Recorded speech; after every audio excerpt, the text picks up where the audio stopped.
You can call that the green premium. You can call that the dirty discount. But that difference means that it's very difficult to have a bankable case to invest in a green steel production plant or to invest in a green ammonia production plant around the world. And so what we're really going after now is how do we improve the bankability of those projects? Because if they're not bankable, they won't be investable, and Yeah. they won't be financed, and they won't see the light of day. Hi, everyone. Welcome to the Climate Confident podcast. My name is Tom Raftery, and with me on the show today, I have my special guest, Faustine. Faustine, welcome to the podcast. Would you like to introduce yourself? Thanks for having me, Tom. So I'm Faustine Delasalle. I'm the CEO of an organization called the Mission Possible Partnership, MPP in short. MPP is an organization that focuses on decarbonising some of the most difficult sectors to decarbonise in heavy industry and heavy duty transport. So that's our mission in life. I'm French, as you may tell by my accent, and I'm also the mother of two daughters, which I like to mention. Very nice, very nice. And how did you get into this, Faustine? What was your kind of pathway to being where you are now in the Mission Possible partnership? It's an interesting question. I actually worked in politics in France for several years before deciding to try and engage with the real economy and shifted career after 6 years in politics. Went to London to change career and location at the same time, and was thrown a bit by chance in the energy space. I was looking for a career with a mission, but didn't know anything about energy, and had the opportunity to join a very young organization at the time called the Energy Transitions Commission, Yeah. which is a big coalition of companies working together on the energy transition. And these were the very early days of the Energy Transitions Commission, which is chaired by Lord Adair Turner. And I was the first director of the ETC for several years. And the Mission Possible Partnership is really a daughter organization from the ETC. So we're always laughing with Adair saying that I'm already a grandmother to some extent. And what has surprised you most in your journey from politics to now being in the MPP? I'd say it's the level of commitment and momentum for the climate transition across all types of organizations. And I've had the chance of working with NGOs, obviously, but also with people across different types of financial institutions, Mhm. people across different types of companies, including the bad guys, the heavy industry players, the oil and gas companies. And across all of those organizations, I found passionate people who really wanted to make a difference and fight climate change. And that's what keeps me optimistic on the bad days. There's a lot of energy and goodwill going into this challenge. Nice. Industrial decarbonisation, it's hugely complex and difficult, but it seems to have made some strides in recent years, or at least that's my impression. What do you see? Well, A, do you agree? And B, if so, what do you see as the biggest milestones we've hit so far, and why do they matter? It's quite incredible what has been achieved over the past 5 to 6 years. And when we started looking at is it possible to decarbonize heavy industry and heavy duty transport back in 2017, 2018 at the ETC at the time, nobody really knew the answer to that question. Or No. everybody assumed that the answer was no, it's impossible to decarbonize. And over the course of the past 5, 6 years, first we've proven that it is possible to decarbonize. Then we've managed to convince all of the major corporates in those sectors that it is technically feasible and that they should get there. Most big companies in those sectors have taken climate commitments. We've put that topic on the agenda of policymakers as well. I think every key government, G20 economies, all have an industry decarbonization strategy now. Whether or not it's sufficient is a different question, but at least it's on the agenda. And beyond the commitments, we've seen pilot projects, demonstration projects, and even commercial scale projects now across almost all of the sectors. If you think steel, cement, chemicals, but also things like sustainable aviation fuels, sustainable shipping fuels. So we've gone from "you're completely crazy, this is science fiction," which I have heard in the first days when I was working on those topics, to actually we have a pipeline of about 700 projects, Okay. commercial scale industrial projects across the globe. Not all of those projects will see the light of day. They're not Mhm. moving fast enough, but going from crazy to we have projects on the ground over the course of 5 to 6 years is quite an achievement. Okay. And there's a big difference between making commitments and actually delivering on those commitments. So talk to me a little Yes. bit about that. And I think that's what's coming back to bite a number of big companies that had made very bold commitments, I'd say around 2020, 2021, and who are now in the tough place Mm. because, well, companies operate based on economies, right? They Yeah. still need to get the business running. And in the sectors that we're talking about, those harder to abate sectors, the cost of producing green is still higher than the cost of producing dirty. You can call that the green premium, you can call that the dirty discount, but that difference means that it's very difficult to have a bankable case to invest in a green steel production plant or to invest in a green ammonia production plant around the world. And so what we're really going after now is how do we improve the bankability of those projects? Because if they're not bankable, they won't be investable and Yeah. they won't be financed and they won't see the light of day. So that's really the challenge we're in right now. Okay. And how do we make them bankable? Big question. We've been scratching our brains on the subject for the past 12, 18 months, speaking to project developers, big and small, across the globe on what could make a difference. And what comes back again and again and again is one thing: they need a buyer. Sounds Mhm. simple, but you can't quite invest in something if nobody is ready to buy the product that you'll be producing and to Sure. buy it at the right price, which is really the issue here. So we need to figure out how to scale demand for green commodities at a premium. There's been a lot of great efforts in the past from organizations building voluntary demand signals. So things buyers clubs, companies taking the commitment to purchase 1, 2, 3, 5% green steel out of their total steel consumption, for instance. Right. The First Movers Coalition, led by the World Economic Forum, is one of those efforts. There are other buyers clubs out there. And they've done a tremendous work to do the very first step. I think a number of projects that are now in construction or that have just started operating would not have seen the light of day without those efforts. But those voluntary commitments are actually limited. They really struggle to get to the next level of scale because companies are ready to do it on 2% or 3% of their procurement, not Mm. on 40% or 50% of their procurement. And so to get to a bigger scale, our conviction is that we need policy to kick in.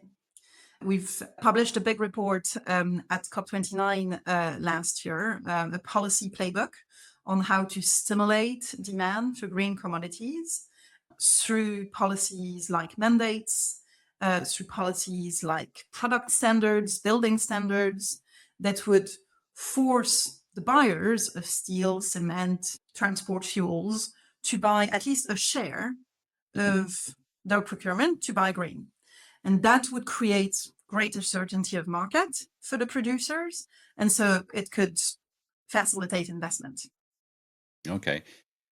We've seen in the past other examples where this kind of carrot and stick approach worked, although you just seem to be talking about more of a stick than the carrot and stick.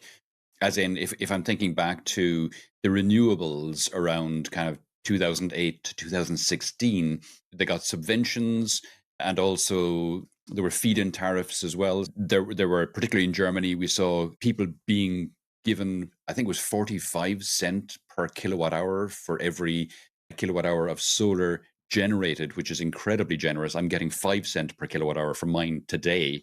So 45 cents back in 2008 from the German, that really kick-started the solar industry.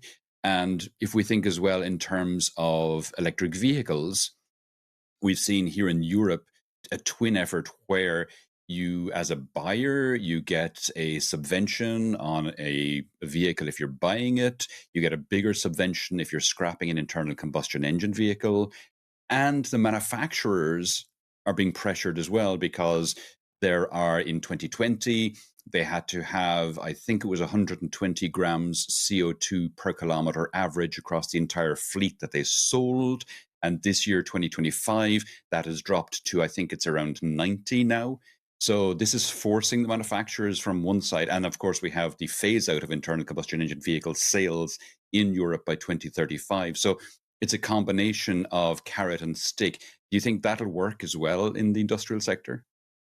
Yes, I think the examples you're taking are exactly the right ones, right? And what's very interesting about those, especially when you look at the renewable story, is that you started with a lot of carrots and sticks, and then you got to a scale of production that Yeah. triggered cost reduction, cost reduction, cost reduction, and more cost reduction. Hmm. Now it's cost competitive almost everywhere around the world, right?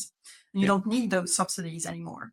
So we may not get to cost parity that fast in heavy industry, but we can get the cost down with scale.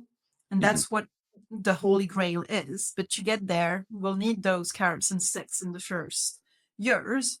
And ideally, we need to do it way faster than we've done for renewables, which is a bit Yeah. of a challenge here.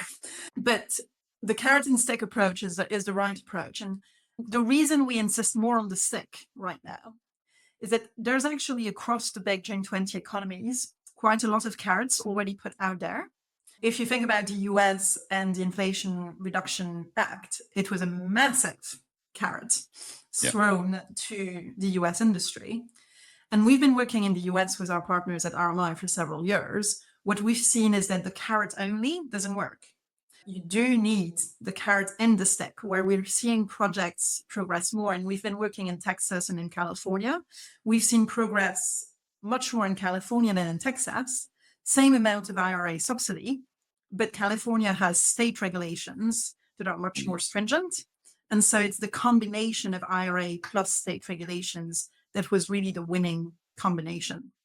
So we need that combination to happen, acknowledging also that there are opportunities in emerging economies to progress without too much carrots, because those governments may not have deep pockets to do an IRA equivalent, but because they have favorable economic conditions to produce renewable energy, to produce renewable hydrogen, they might be able to get away with a bit more stick and not that much carrots to progress in country.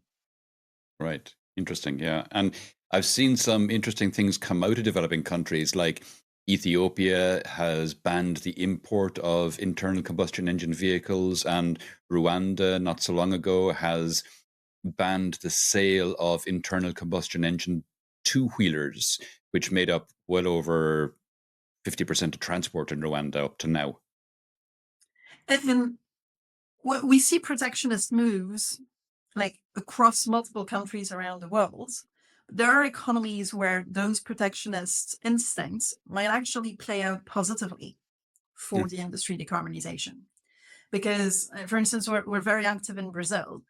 Brazil is a big agro producer. They're importing almost the entirety of their fertilizers, which is mind blowing. Right. It's extremely costly. It has a huge impact on their trade balance. But they could produce those same fertilizers at home with green hydrogen produced from their tremendous renewable energy resources. So there can actually be an economic case and a sovereignty case to some extent to develop green industry locally, especially in what we've called the new green industrial sunbelt of the world. So all of those places that have a lot of sun and a competitive advantage to go after green industrialization. Nice. Yeah. Yeah. And I'm glad you mentioned the finance, because your team has identified a trillion investment opportunity in green industrial projects. Talk to me a little bit about that. What's holding it back, if anything? Where can we get this $1 trillion? Because I'd like a little bit of that. Of course. Um, and like what we're doing is that we're tracking the green industrial projects across the globe. We have if you go on our website, you have a global project tracker there. And we're tracking whether those projects have reached final investment decision, which is when they get sanctioned and start construction, whether Right. they're past that, and whether then they start operating. And the pipeline of projects right now, the last update we've done was for COP29 last year. And the pipeline of projects that was there in November last year represents about 560 projects that haven't reached that final investment decision stage, haven't been invested yet. Mhm. And those we've assessed represent a 1 trillion investment opportunity. So those are projects that exist. They've been announced by companies. We know where to point to them on the map, but they haven't reached the right level of bankability yet to be invested and move forward towards construction and operation. So that's the opportunity, and it's tremendous. It's a green industrial revolution, right? So when you think about why invest in green industry, this is the next industrial revolution that can benefit a whole range of countries with a big investment opportunity. But to unlock it, you need demand because you need bankability. Right. Okay. Back to demand again. Okay. Working as you do across the globe, are there any regions you see that are doing particularly well, and what lessons can we learn from them if so? I wouldn't say anyone is doing particularly well, given the urgency we're facing, right? The clock is really ticking, and where, in terms of transformation of the projects into construction and operation phases, we're going way too slow. That's the dark side of where we are now. What I think is quite interesting is that there's growing momentum in emerging and developing economies. Half of the projects that have been announced over the past 6 months have been announced in emerging and developing economies. So it's no longer just kind of a Western plus China story. The US has had a big push, as we said, within Inflation Reduction Act and the subsidies, especially the hydrogen subsidies that were attached to it. So there should be some momentum remaining in the US in that context. I think Europe is in a tricky place because historically that's where almost all of the very first projects announced in each of the heavy industry sectors that we're looking at have been announced in Europe because there was a real political willingness to go after clean tech and government subsidies lined up to support that move. But the European industry is in a tough space. Europe is also not necessarily, if you accept Spain, Portugal on the one hand and the Nordics on the other, not the best place to produce gigantic amount of clean energy cheaply. So there's a real question around how Europe can maintain an industrial base that is competitive in that green industry revolution, really push its technology leadership, which it has because they started first, but also find the right trade partnerships with other countries to get access to the energy or the energy intensive commodities that they need in the future. Okay. And in terms of policy, because you mentioned we're going to need to work from policy to stimulate a lot of this demand, what kind of actions should governments take today to accelerate demand for low carbon products? So I think we've really seen, as we discussed earlier, the combination of subsidies and mandates work well to trigger the pump. In sectors like fuels, like sustainable aviation fuel mandates, like the ones that are now being implemented in the UK, in Europe, but also across a number of countries in Asia. There's one being set up in Brazil as well. Those have really facilitated investment in sustainable aviation fuel plants. And for materials like steel or cement, you would have to look at what are the big sectors that buy those commodities. So obviously the construction sector, buildings, and building standards are particularly important to drive demand for green construction materials. And then some key consumer products like cars and your white goods in your house. Those are the key kind of consumer sectors for heavy industry. So those are the ones you need to focus on. And what is the role of the private sector versus governments in making these projects bankable, if any? Well, the more voluntary demand we can have, the better, right? Mm. That's always the case, and we continue to encourage all of those buyers clubs that exist out there. There's also, I think, a need for better dialogue between the different steps of the value chain so that they understand what they need from each other to have the right products delivered in the right place, etc. And more fundamentally, I think we know that policymakers are influenced by big companies in their backyard. So it's really important for companies to demonstrate that this is feasible. And I think they have over the past few years, because we've seen the first few projects, we've seen the first few offtake agreements between suppliers and buyers. So they've demonstrated this can work to give policymakers the confidence that they can now deploy at scale. But we need to continue kind of that back and forth between government and policymakers to boost confidence on both ends. You're working across sectors like steel, cement, shipping, etc., aluminium. What sector do you think will hit a decarbonisation tipping point first, and why? Our hope and intent and focus and effort is for ammonia to go first. Ammonia, and your listeners might not know that, but ammonia is used to produce fertilizers and to produce explosives today. And it's considered as one of the leading options, if not the leading option, to be a new sustainable fuel for shipping. So there's multiple markets looking at ammonia as their input.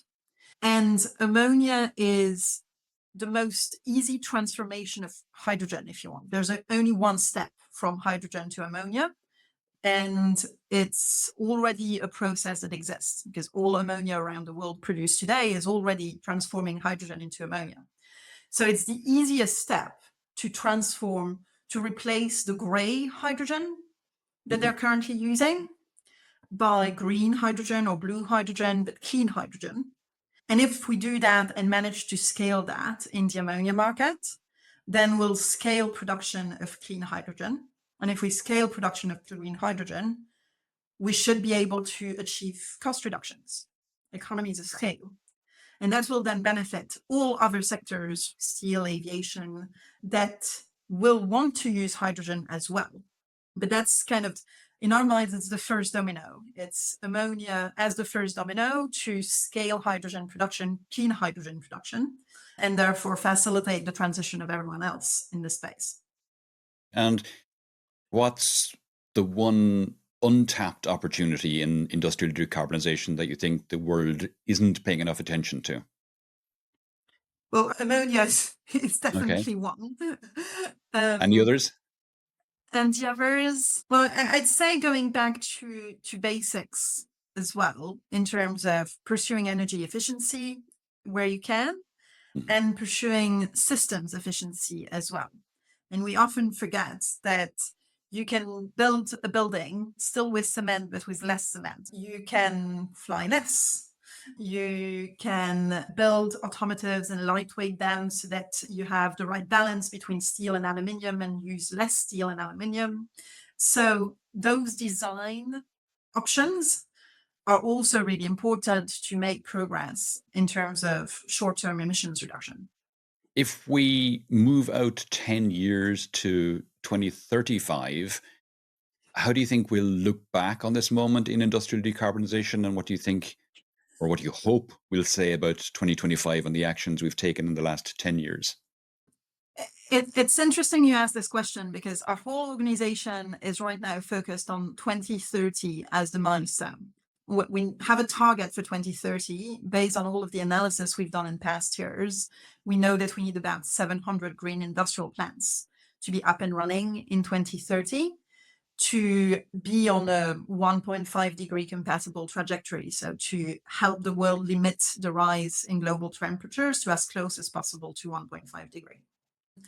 And I'm not overly optimistic that we'll meet that 2030 milestone. Because if Okay. you think about the time we have left to meet it, it's basically 12, 18, 24 months at best, because you need several years to actually build the plant Yeah. once you've approved it. So if plants are not approved by end of 2026, there's no way they will be up and running by 2030. So that's kind of our immediate challenge. But then if you shift the focus to 2035, I'm way more optimistic. Because Okay. although I'm not sure, I'm increasingly pessimistic on the fact that we'll hit our targets by 2030, it makes me very optimistic that we have such a huge amount of projects in the pipeline announced across the globe. And even if they're not up and running in 2030, they might be in 2031, 2032, 2033. So I'm more optimistic about the change that will have happened by 2035. And is that time enough? It's insufficient to limit the rise in global temperatures as much as possible, right? But it's better than if we do nothing and keep temperatures rising more and more. And any half degree counts, right? So that's the objective, is to go as fast as possible with as many projects as possible. And what about some emerging technologies? Are there any emerging technologies like AI or blockchain or any of these kind of things that you see have a role in accelerating decarbonisation? Well, I'd say three things. One is that I actually see AI as a threat right now, just because it consumes so much electricity that it will make it more difficult for energy intensive industries like steel or cement to get their hands on cheap electricity. So I think the competition for clean electrons is being intensified by the rise of AI. On the other end, there are definitely opportunities for more system efficiency, for more energy efficiency that new technologies and AI technologies can bring, right? So that's an area where I'm more hopeful. And there's a bunch of technologies, and we focus as an organization more on making technologies that are mature enough, get to commercial scale, and deploy at scale. But there's also very interesting technologies across sectors like cement, for instance, that are not yet as mature, but could be real game changers in the space. New cement chemistries, for instance. So that's exciting. Okay, fantastic. A left field question for you. If you could have any person or character, alive or dead, real or fictional, as a spokesperson for industrial decarbonisation, who would it be and why? This is the type of question that I really struggle with. I'm not big on superheroes, so or on big celebrities. Everything we do at MPP is done in partnership with others. We really believe in the power of collaboration. Can I go with a left field answer? Of course. I think I'd say the pioneers who did opened the first mountaineering routes in the Himalayas, for instance, are quite a good symbol for what we want to do collectively with other partners, because they're climbing step by step. Like every 2-3 years, we climb another milestone and then another milestone. And at some point, we'll get to the end of the route and to the peak. We're not there yet, but we keep climbing. And by nature, I think the work we do is a collective endeavor, like any mountaineering expedition.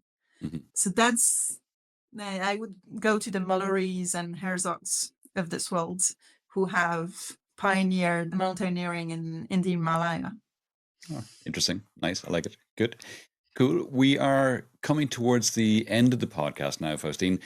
Is there any question I haven't asked that you wish I had, or any aspect of this we haven't touched on that you think it's important for people to be aware of? This was a fun conversation. Okay, great. Super. Fantastic. Faustine, that's been really interesting. If people would like to know more about yourself or any of the things we discussed in the podcast today, where would you have me direct them?